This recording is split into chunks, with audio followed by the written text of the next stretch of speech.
we start with a new lesson, and the lesson is biotechnology. It is having 5 marks in this year, right? So let us know what is biotechnology first. Let us understand the meaning of biotechnology first. So children, biotechnology is the product, right? Biotechnology is the product of interaction between biological sciences and technology, right? याचा अर्थ असा झाला की biotechnology हा product आहे. कशाचा product आहे? जे इंटरॅक्शन्स होतात, जी देवाणघेवाण होते बायोलॉजिकल सायन्सेस अँड टेक्नॉलॉजी मध्ये. जेव्हा बायोलॉजिकल सायन्सेस अँड टेक्नॉलॉजी एक दुसऱ्याशी इंटरॅक्ट करतात तेव्हा जो प्रोडक्ट तयार होतो त्याला आपण बायोटेक्नॉलॉजी असं म्हणतो, right? So it is an applied branch of biology. आपण त्याला एक अप्लाइड ब्रांच म्हणतो बायोलॉजीची, एक शाखा आहे बायोलॉजीची, correct? It term biotechnology was first used by Karl Ereky, right? Karl Ereky नावाच्या सायंटिस्टने पहिल्यांदा बायोटेक्नॉलॉजी या टर्मचा वापर केला इन 1990, राईट? 1919 मध्ये या टर्मचा पहिल्यांदा वापर झाला.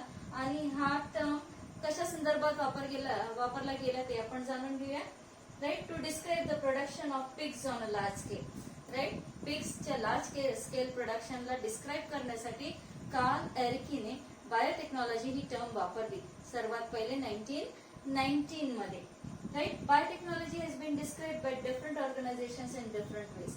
त्यानंतर बायोटेक्नॉलॉजीचे जे डेफिनेशन्स आहेत किंवा बायोटेक्नॉलॉजी काय आहे हे वेगवेगळ्या ऑर्गनायझेशन्सने वेगवेगळ्या पद्धतीने मांडण्याचा किंवा सांगण्याचा प्रयत्न केला, राईट?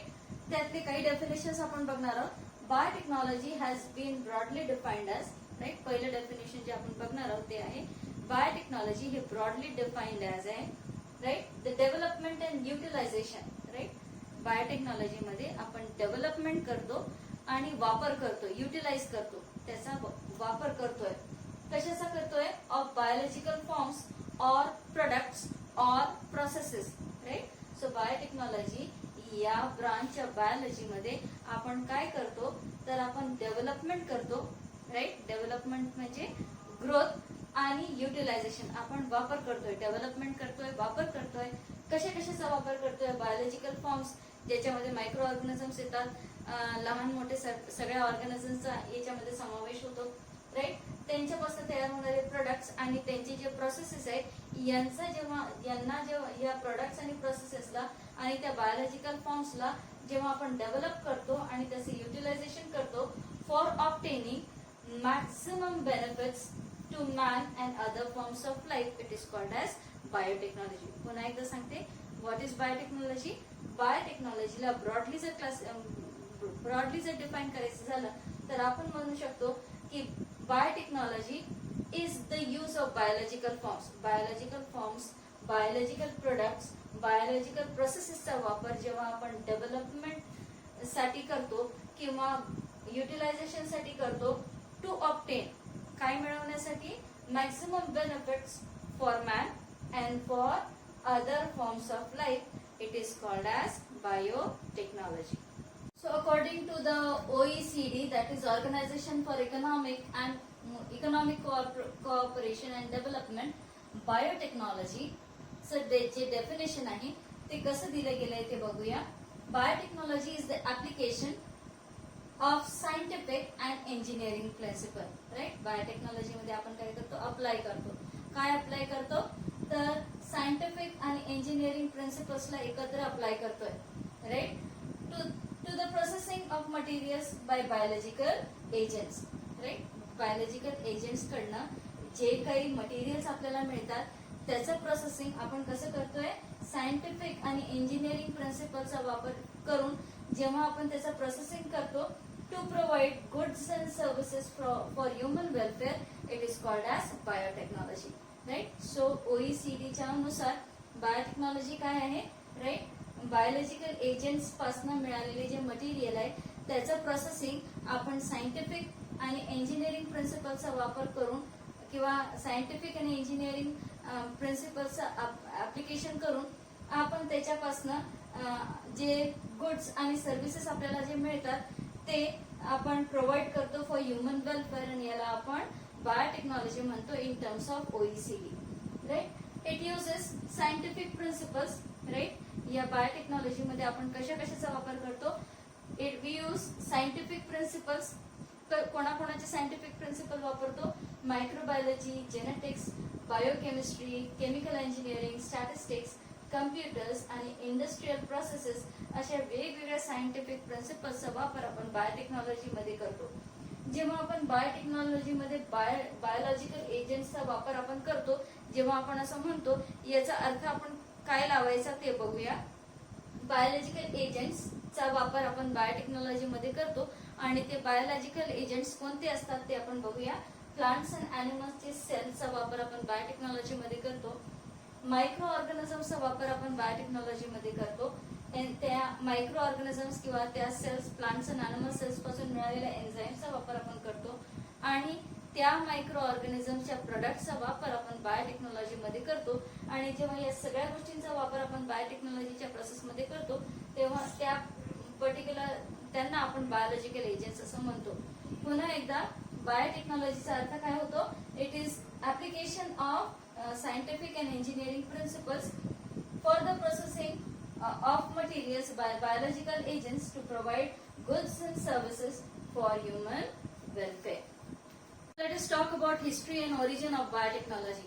असं म्हटलं जातं की ह्युमन सिव्हिलायझेशन जितकी जुनी आहे तितकीच बायोटेक्नॉलॉजीची प्रोसेस सुद्धा जुनी आहे. फक्त त्या काळात आपण बायोटेक्नॉलॉजी ही प्रोसेस वापरतोय हे आपल्याला माहिती नव्हतं किंवा त्या काळच्या लोकांना आपण बायोटेक्नॉलॉजीच्या प्रोसेसचा वापर करतोय हे मात्र त्यांना माहिती नव्हतं. मात्र ती वापरात पूर्वीपासून होती, जेव्हापासून ह्युमन सिव्हिलायझेशनची सुरुवात झाली. मग डेव्हलपमेंट जी झाली बायोटेक्नॉलॉजीमध्ये ते 2 टप्प्यांमध्ये डेव्हलपमेंट झालेली पाहायला मिळते. सुरुवातीला जी बायोटेक्नॉलॉजी होती ती ट्रेडिशनल बायोटेक्नॉलॉजी होती. हळूहळू मॉडर्न बायोटेक्नॉलॉजीचा जन्म झाला आणि आज आपण मॉडर्न बायोटेक्नॉलॉजीला फॉलो करतोय. राईट. ट्रेडिशनल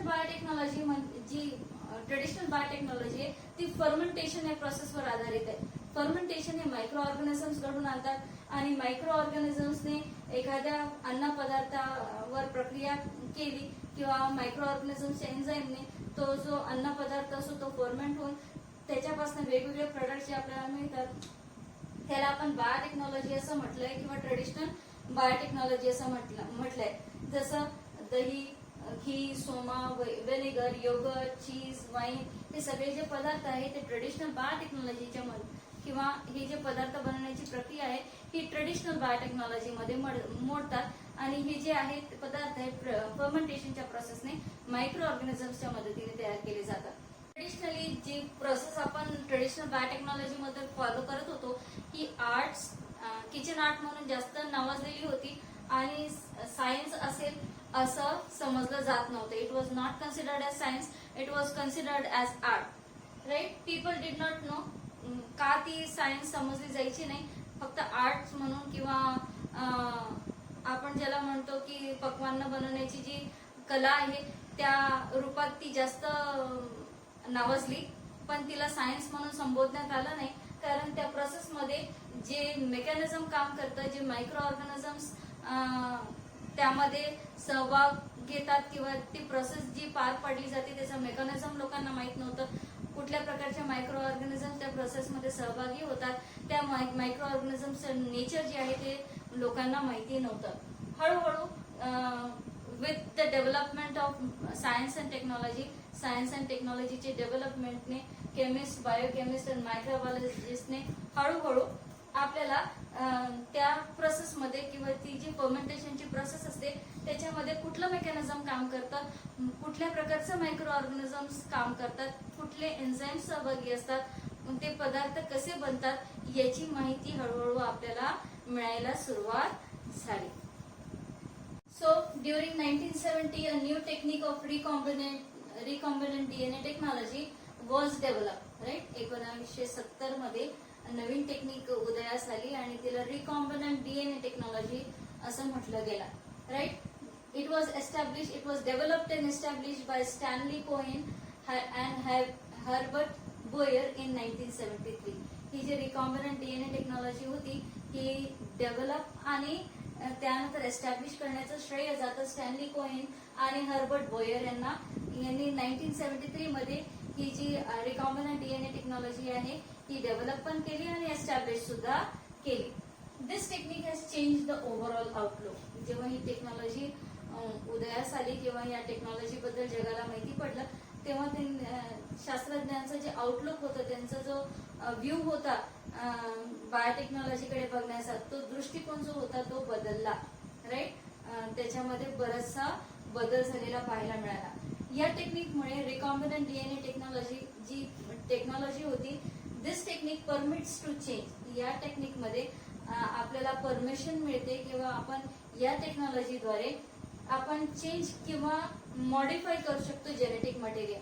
या टेक्नॉलॉजीच्या साह्याने आपण जेनेटिक मटेरियलला चेंज किंवा मॉडिफाय करू शकतो आणि आपण त्याच्यापासून हवे ते प्रोडक्ट्स आपण या प्रोसेसने मिळवू शकतो.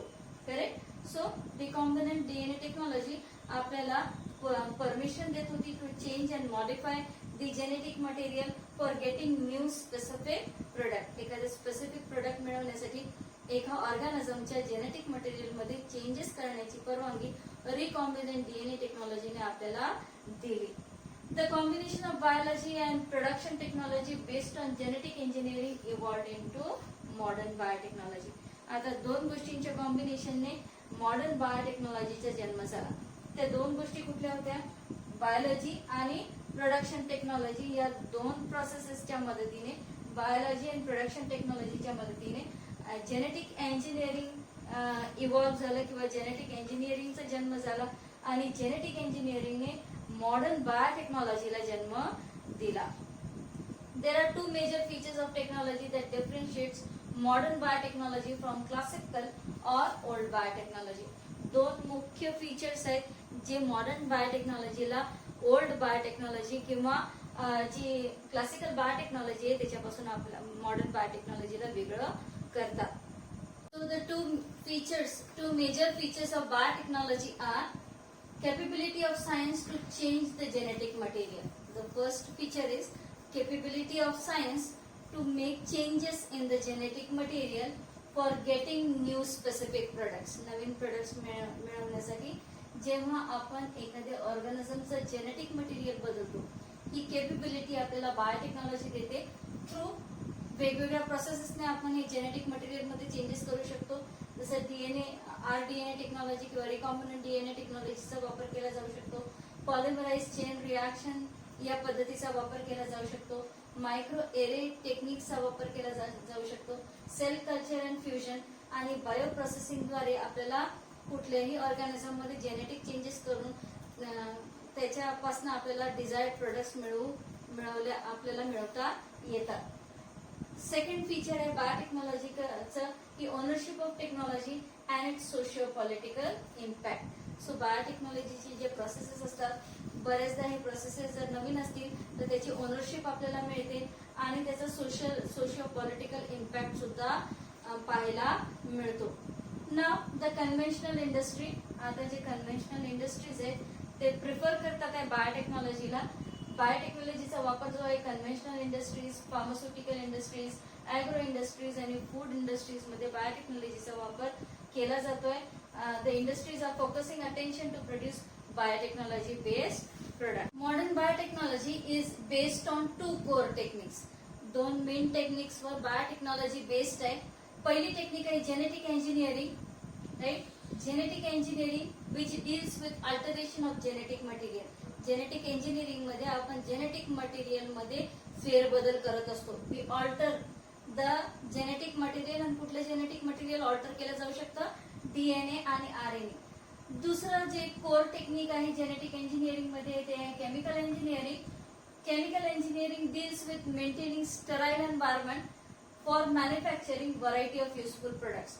राईट. वेगवेगळे युजफुल प्रोडक्ट्स बनवण्यासाठी जी एन्व्हायरमेंटल लॅब कंडिशन्स जे आहेत ते स्टराईल मेंटेन करणं हे केमिकल इंजिनिअरिंगचं काम आहे. ज्याच्यामुळे आपण या पद्धतीने केमिकल इंजिनिअरिंगच्या साहाय्याने आपण वेगवेगळे vaccines, antibodies, enzymes, organic acids, vitamins आणि थेरपेटिक प्रोडक्ट्सचा आपण प्रोडक्शन करू शकतो. आता genetic engineering is defined as. Genetic इंजिनिअरिंगचं डेफिनेशन बघूया कसं काय सांगताय. Genetic engineering is defined as manipulation of genetic material. Manipulate करणं म्हणजे छेडछाड करणं, फेरबदल करणं. जेनेटिक मटेरियल मध्ये जेव्हा आपण फेरबदल घडून आणतो आर्टिफिशियली जेव्हा हे बदल आपण जेनेटिक मटेरियल मध्ये करतो त्याला आपण म्हणतो की आपण जीनला मॅनिप्युलेट केलं. Right. Genetic engineering is defined as manipulation of genetic material towards a desired end. Right. जेव्हा आपण डीएनए मध्ये डीएनए ला मॅनिप्युलेट करतो किंवा त्याच्यामध्ये चेंजेस करतो तेव्हा आपल्या डोळ्यासमोर एक विशिष्ट उद्दिष्ट असतं, एक डिझायर्ड एंड असतो आणि ते मिळवण्यासाठी आपण जेनेटिक इंजिनिअरिंगच्या मदतीने आपण काय करत असतो, मॅनिप्युलेशन करतोय जेनेटिक मटेरियल मध्ये and in a directed and predetermined way. So genetic engineering करताना आपण पूर्वनियोजित पद्धतीने प्री प्लॅन्ड आपण जेव्हा जीन मॅनिप्युलेशन करत असतो आणि हे सगळं प्री प्लॅन्ड जीन मॅनिप्युलेशन आपण इन विट्रो करतो. इन लॅब कंडिशन्स मध्ये आपण हे जीन मॅनिप्युलेशन घडून आणतो. So it is not a natural method by which we are manipulating the gene. We are doing it artificially in the lab and that is what is called as genetic engineering. So आपण gene manipulation म्हणजे काय हे बघूया. Manipulation of gene involves manipulation of gene. जेव्हा आपण gene manipulation असा शब्द वापरतो तेव्हा आपण काय काय करू शकतो याचा अंदाज घेऊया. Manipulation of gene involves repairing of defective genes. आपण डिफेक्टिव्ह जीन्स रिपेअर करू शकतो by healthy genes or normal genes, त्याला आपण जीन मॅनिप्युलेशन म्हणूया. किंवा artificially synthesising a totally new gene. आपण आर्टिफिशियली एक टोटली नवीन जीन तयार करून तो त्या ऑर्गॅनिझम मध्ये इंट्रोड्यूस करू शकतो, त्यालाही जीन मॅनिप्युलेशन म्हणणार. Transfer of gene to a new location or a new organism. जेव्हा आपण जीनला एका नवीन लोकेशनला शिफ्ट करतो किंवा एका ऑर्गॅनिझम मधून दुसऱ्या ऑर्गॅनिझम मध्ये आपण ट्रान्सफर करतो त्यालाही जीन मॅनिप्युलेशन असं म्हणतात. Introducing and all together new gene. अगदी एकदम नवीन असलेला जीन जेव्हा आपण एखाद्या ऑर्गॅनिझम मध्ये टाकतो त्यालाही आपण जीन मॅनिप्युलेशन म्हणतो. Manipulation of genes for improvement of living organism. आपण मॅनिप्युलेशन कशाला करतो जीन्सचं, to improve the living or the living of an living organism.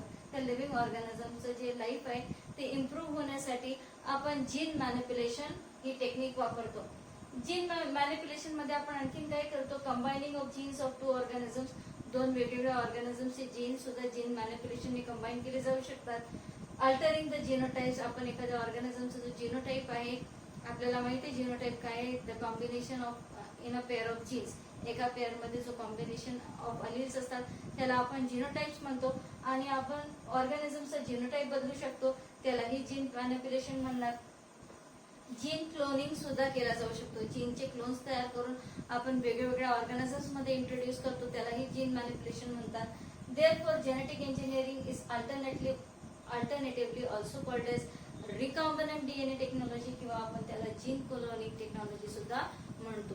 पुन्हा एकदा सांगते, जेनेटिक इंजिनिअरिंगला अल्टरनेटिव्हली रिकॉम्बिनंट डीएनए टेक्नॉलॉजी म्हणतात किंवा जीन क्लोनिंग सुद्धा म्हणतात.